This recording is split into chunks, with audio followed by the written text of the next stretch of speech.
지금은 힘들지만 이 터널의 끝에는 반드시 면책의 순간이 온다. 그리고 그 면책의 순간을 내가 조금씩 감당을 하면 그러니까 언젠간 나도 마이너스가 아니라 플러스인 상태가 온다라는 거를 반드시 기억을 하시고,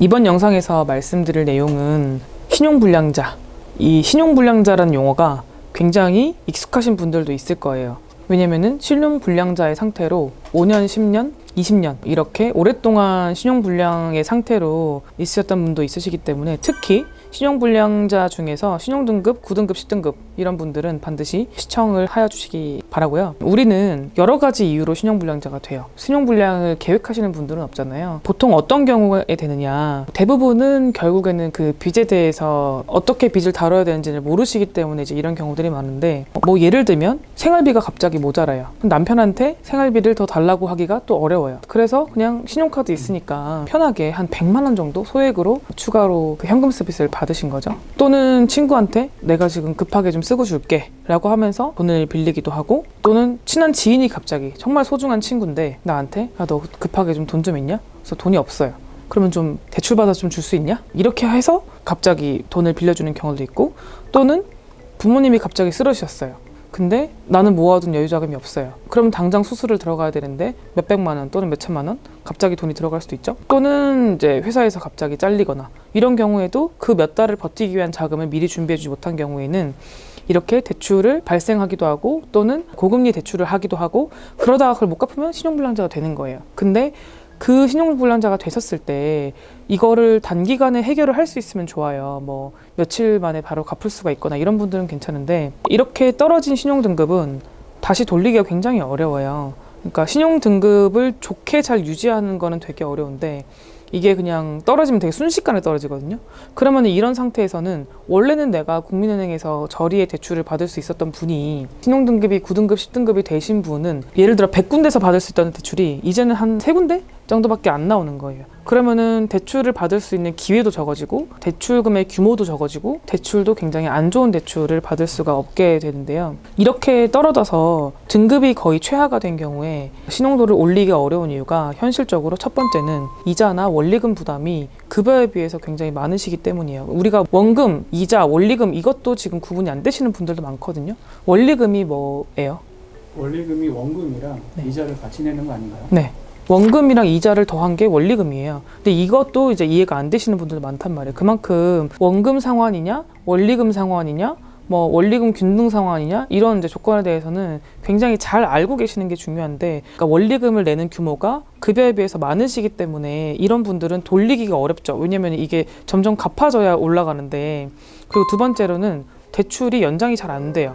신용도가 이미 낮으신 분들이기 때문에 이런 분들은 불안하잖아요. 대출 기간도. 그러니까 연장이 잘 안 되는 거예요. 그리고 세 번째로는 신규 대출이 안 나와요.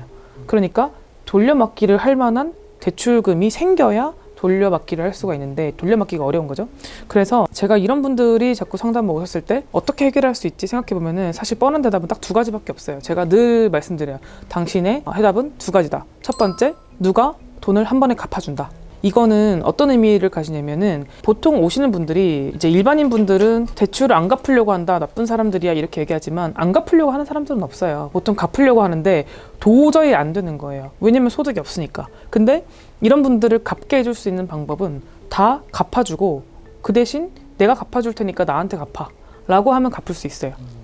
왜냐면은 시간을 무한정 늘려주고 조금씩 갚으세요라고 하면 100만 원이든 50만 원이든 갚을 수 있거든요. 근데 이미 이제 원리금에 잠식당한 순간 그게 안 되는 거기 때문에, 누군가가 한 방에 이거를 갚아주고 이자는 필요 없고 원금만 천천히 갚아라 라고 하는 방식, 또는 이게 근데 대부분이 좀 어렵잖아요. 그리고 한 번은 그렇게 해줄 수 있지만 그 다음 기회는 또 없잖아요. 그러다 보니까 두 번째 할 수 있는 방법은 법원에서 강제적으로 그런 이자를 조정해주는 절차. 개인회생밖에 사실은 답이 없어요. 이거는 이제 물론 소득이 있으면 개인회생, 소득이 없으면 개인 파산이 되겠지만, 이 방법 말고는 다른 방법은 없다라는 거를 잘 이해를 하셔야 돼요. 그래서 제가 여기서 말씀을 드리려고 했던 건 뭐냐면, 신용불량자의 상태가 지금 당장 되신 분들은 그래도 올리려는 노력을 해요. 근데 9등급, 10등급이신 분들은 어떤 기본값이 신용불량자인 상태가 되는 거기 때문에 내 통장을 안 쓰고 사는 생활, 나에게 아무도 대출을 해주지 않는 생활, 여기에 익숙해지시면 안 되거든요.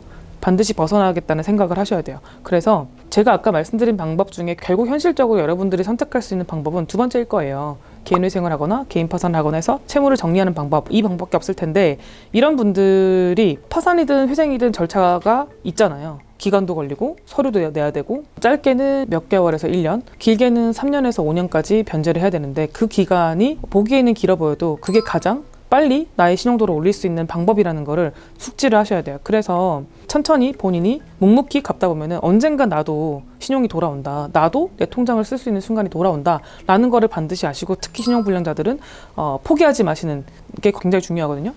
저희가 네이버에 카페가 있어요.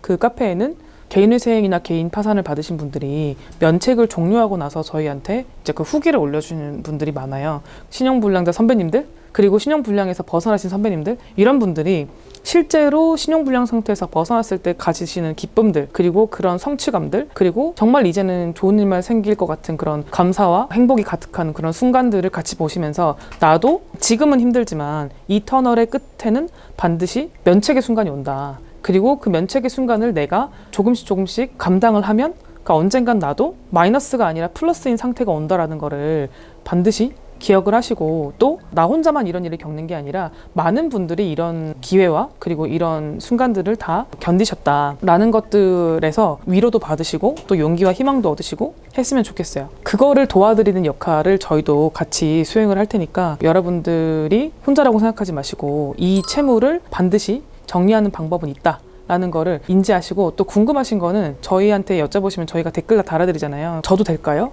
저는 지금 이런 어려움이 있는데 이런 걱정이 있는데 이런 부분이 해결이 가능할까요? 이런 것들 물어보는데 돈 드는 것도 아니잖아요. 그러니까 의지를 가지시고 반드시 해결할 수 있었으면 좋겠어요. 그래서 저희가 앞으로 이런 부분에 대해서도 도움이 되는 영상들을 최대한 많이 올려드릴 테니까 구독과 좋아요, 알림 설정 부탁드리겠습니다.